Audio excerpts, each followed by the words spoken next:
देखिए,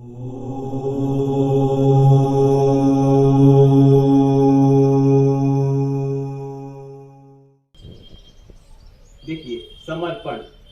समर्पण एक ऐसा शब्द है जिसकी जीती जागती परिभाषा है कृष्ण भगवान की गोपियां, राधा, मीरा।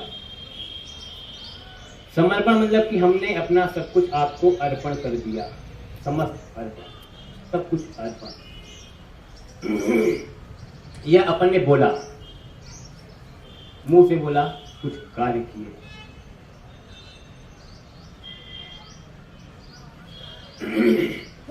कुछ कार्य किए समर्पण वाले, जिससे कि समाज में यह पता चले कि हम समर्पित हैं अपने गुरु के प्रति। लेकिन जो एक मेन कनेक्शन है, मुख्य कनेक्शन है, जो आपको जोड़ता है आपके गुरु से, वह है हृदय चक्र।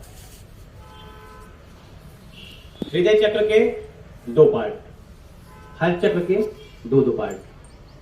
सब जानते हैं चीज, जानते हैं? जो नहीं जानते हो जान लीजिए। सभी चक्रों के दो दो पार्ट हैं। एक इस साइड वाले पार्ट को सूर्य नाड़ी ऊर्जा दे रही, इधर को चंद्र नाड़ी ऊर्जा दे रही, बीच में सुषुम्ना है। आप लोगों ने केवल और केवल ऊर्जाएं फील की हैं सूर्य नाड़ी में, दाहिने साइड। हो सकता है 100 में 10 या 5% लोगों ने चंद्र नाड़ी में ऊर्जाएं फील की हों, नहीं कर सकते। लेकिन हम बात कर रहे हैं 90% की।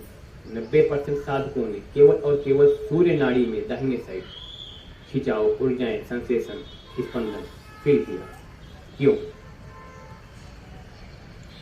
क्योंकि आपकी ऊर्जाएं शुरू से ही केवल और केवल सूर्य नाड़ी से ही चली।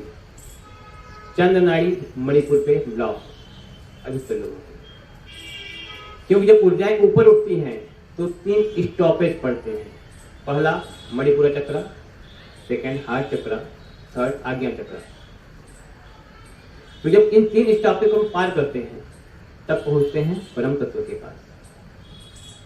तो सूर्य नाड़ी में, सबकी सूर्य नाड़ियों में आज्ञा चक्र तक की यात्रा संपन्न कर ली।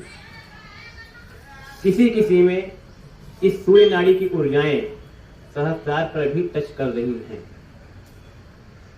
लेकिन चंद्र नाड़ी रुकी हुई है कहां? मणिपुर चक्र पर। अधिकतर साथियों की 90%। तो अब यह रुकी हुई क्यों है? यह क्यों नहीं आगे बढ़ रही है? क्यों सूर्य नाड़ी ही आगे बढ़ रही है? क्यों सूर्य नाड़ी से ही ऊर्जा कुंडली के ऊपर चढ़ रही है? चंद्र नाड़ी से भी चलनी चाहिए। तो जहां क्यों आता है वहां पर थोड़ा दिमाग लगाना चाहिए, आखिर क्या है यहाँ पर। जो साधक ऊर्जाओं को समझते हैं, फीलिंग महसूस करते हैं, स्पंदन महसूस करते हैं, वह साधक समझ सकते हैं कि हाँ, हमारी ऊर्जाएं कहाँ कहाँ चल रही हैं।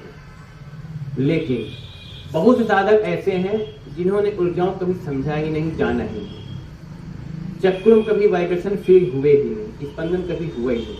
इसका रीजन, कारण क्या है? इसका रीजन और इसका कारण है ऊर्जाओं की फ्रीक्वेंसी। जितनी फ्रीक्वेंसी में ऊर्जाएं चाहिए वह नहीं मिल रही। लो फ्रीक्वेंसी में ऊर्जाएं मिल रही हैं, तो ऊर्जाएं ऊपर तो चल रही हैं लेकिन आपको पता नहीं चल रहा है। इसके पीछे एक रीजन और, जैसे कुंडली जागरण सर्टिफाइड दिया जाता है तो सबको यह समझाया जाता है कि अब अन्नमय कोश डाउन करो तो प्राणमय कोश प्रबल होगा। जब प्राणमय कोश प्रबल होगा तभी आप ऊर्जाओं को समझ सकेंगे अच्छे तरीके से। क्यों? क्योंकि ऊर्जाएं प्रवाहित होती हैं प्राणमय कोश के द्वारा। प्राणमय कोश में ही पूरा कुंडली का नर्वस सिस्टम है। तो जब आपकी ऊर्जाओं की फ्रीक्वेंसी अच्छी रहेगी तब आप नाड़ियों को समझ सकेंगे, चक्रों के स्पंदन को समझ सकेंगे, अच्छे तरीके से कुंडलिनी को समझ सकेंगे।